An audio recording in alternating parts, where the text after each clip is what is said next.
ICC T20 ప్రపంచ cup 2026 టోర్నీలో team India క్లిష్ట పరిస్థితిని ఎదుర్కొంటుంది.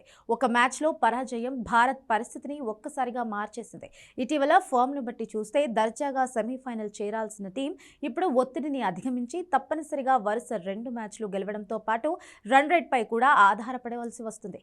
మెగా టోర్నీ ప్రారంభానికి ముందు టీమిండియా ఫామ్ని చూసి ఎవరు కూడా ఇలాంటి పరిస్థితి వస్తుందని ఊహించుకోలేదు. కానీ టీమిండియా మాజీ హెడ్ కోచ్ రాహుల్ ద్రవిడ్ తన అనుభవంతో సూర్య సేనను ముందే హెచ్చరించాడు. టీ20 ప్రపంచ కప్ 2026లో టీమిండియా హాట్ ఫేవరెట్ గా కనిపిస్తున్న ఒక్క బ్యాడ్ డే అంత తలకిందులు చేస్తుందని జాగ్రత్తగా ఉండాల్సిన సలహా ఇచ్చాడు.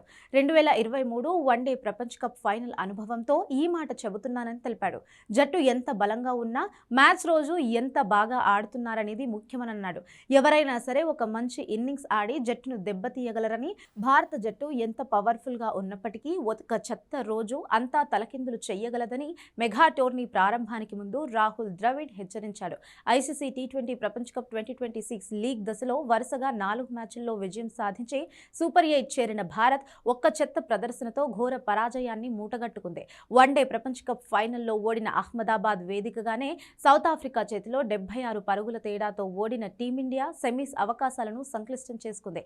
ఈ పరాజయం నేపథ్యంలో రాహుల్ ద్రావిడ్ వ్యాఖ్యలను అభిమానులు గుర్తుకు చేసుకుంటున్నారు. చిలకి చెప్పినట్లు ద్రావిడ్ చెప్పినా వినిపించుకోలేదని, ఆటపై ఫోకస్ పెట్టకుండా గర్ల్ ఫ్రెండ్స్, ఫ్యామిలీతో షికారు చేసి మూల్యం చెల్లించుకున్నారని మండిపడుతున్నారు. ద్రవిడ్ కామెంట్స్ ను మదిలో పెట్టుకుని సౌత్ ఆఫ్రికాతో మ్యాచ్లో కాస్త ఏమరపాటుతో ఆడినా భారత్కు ఈ పరిస్థితి వచ్చేది కాదనన్నారు. ఆ మ్యాచ్లో ఓడినా కనీసం రన్ రేట్ మెరుగుపరుచుకునే ప్రయత్నం కూడా చేయలేదని మండిపడుతున్నారు. ప్లాన్ బిగా హెడ్ కోచ్ గౌతమ్ గంభీర్ మ్యాచ్ను డీప్గా తీసుకెళ్లాల్సిందని, రన్ రేట్ అయినా మెరుగ్గా ఉండేదని అభిప్రాయపడుతున్నారు.